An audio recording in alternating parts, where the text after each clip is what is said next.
Donald Trump's team admitted today that they held secret talks with the Russians this week.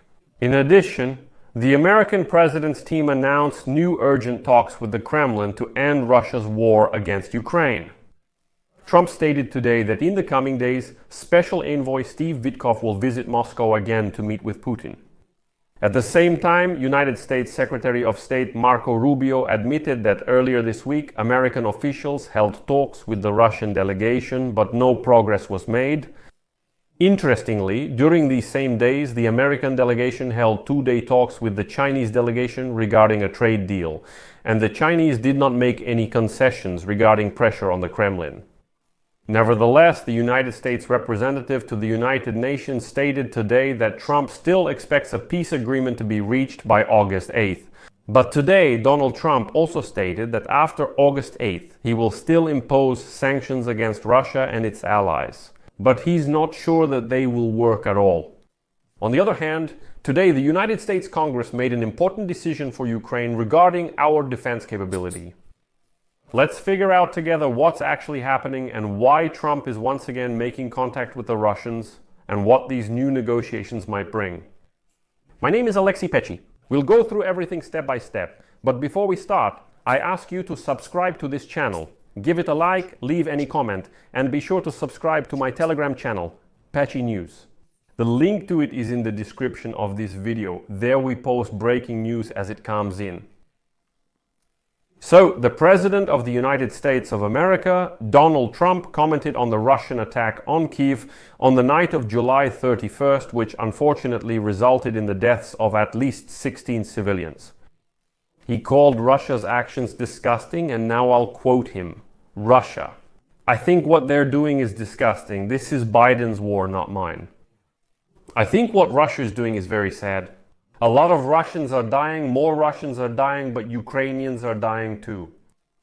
Well, let's move on. The American leader started talking about imposing new sanctions against Russia after the 10-day period given to Moscow ended. And let me remind you, this period ends on August 8th. Sorry. Here's another quote from Trump. We will impose sanctions. I don't know if they bother Putin. I know more than anyone about sanctions, tariffs, and so on. I don't know if it will have any effect, but we will do it. Europe is very upset, but this is a war that should never have happened. You know, it all sounds like a rollback to the position that Trump had a few weeks ago. Again, he says that if he were president, there wouldn't be a war. Nevertheless, today, the United States representative to the United Nations, John Kelly, stated at the United Nations Security Council meeting that the President of the United States, Donald Trump, intends to achieve an end to Russia's war against Ukraine by August 8. Quote, Russia and Ukraine must agree to a ceasefire and a lasting peace. The time has come to reach an agreement. President Trump has made it clear that this must be done by August 8. The United States is ready to take additional measures to achieve peace in Ukraine. Let me briefly remind you that on July 29, Trump gave Moscow 10 days to end the war. This deadline will expire on August 8. Before that, on July 14, Trump mentioned another time frame of 50 days. However, later he toughened his position, citing deep disappointment with the actions of the dictator Putin, who, despite the diplomatic efforts of the United States, continues to escalate the conflict and strikes peaceful Ukrainian cities. If the demands are not met, Trump threatened to impose 100% tariffs against Russia, as well as against countries that continue to trade with it. The second part is more effective, because the trade turnover between Russia and the United States in 2024 amounted to less than $3 billion. In the original version of the sanctions package prepared by Republican Senator Lindsey Graham, it was about 500% tariffs, but later the level was reduced to 100%. And today, suddenly there was news that Donald Trump's team has once again decided to start negotiations with the Russians. And today, Trump announced that Special Envoy Steve Vitkov should make a visit to Russia immediately after his trip to Israel. Let me explain. The thing is, on July 31st, Steve Vitkov met with Israeli Prime Minister Benjamin Netanyahu to discuss the ongoing war in Gaza and the stalled negotiations with Hamas regarding the release of hostages. On August 1st, Steve Vitkov, a representative of Trump, is expected to visit food distribution centers in the Gaza Strip in connection with the United States' plans to increase aid. And now there is information that right after that, on Friday or Saturday, Vitkov will head to Russia.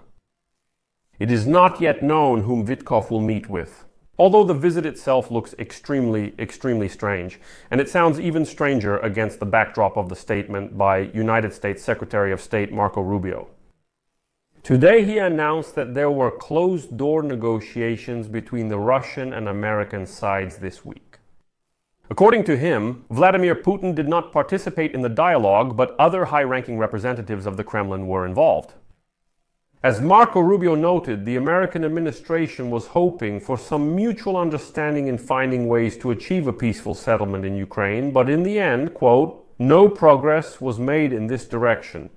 And that's exactly what I think worries President Donald Trump the most. Then Marco Rubio emphasized that the United States considers an immediate ceasefire and the start of negotiations to be the best way out of the situation. However, according to him, Moscow has not demonstrated a genuine interest in seeking a diplomatic solution. And in this regard, Trump is ready to take action if significant progress is not made by August 8th. As Rubio explained, the United States president has many options for exerting pressure. He suggested imposing secondary sanctions on Russian oil sales as a potential measure. That's something we've already talked about many times. And it's important to understand that these oil revenues are a significant part of Russia's overall income. And in addition, there are also banking and sectoral sanctions, says Marco Rubio, but he hasn't specified which ones yet. We hope it won't come to that and that a way can be found to end the fighting, adds Marco Rubio. So they're still trying to negotiate. It's very strange that at the beginning of this week, the Americans held these talks with the Russians. Rubio admits that there is zero effect. The Russians are not showing any willingness to seek peace at all. Nevertheless, Trump is sending Steve Vitkov to Moscow again to talk about something. It's unclear what about. Rubio stated that the meetings with the Russians took place on Monday and Tuesday. And it's important to note that during this same period, the American delegation was holding negotiations with the Chinese delegation in Stockholm. Officially, the negotiations were about a trade agreement, but the issue of imposing secondary tariffs against China was also discussed for supporting Russia in the Ukraine war. China responded that it would continue to buy Russian oil, even despite the 100% tariffs promised by Trump. But Vitkov's visit to Moscow right after the American delegation's talks with the Chinese might lead us to think that there are still some behind-the-scenes agreements with the Chinese side that have not yet been made public. Although in this context there is an interesting decision by the United States Congress.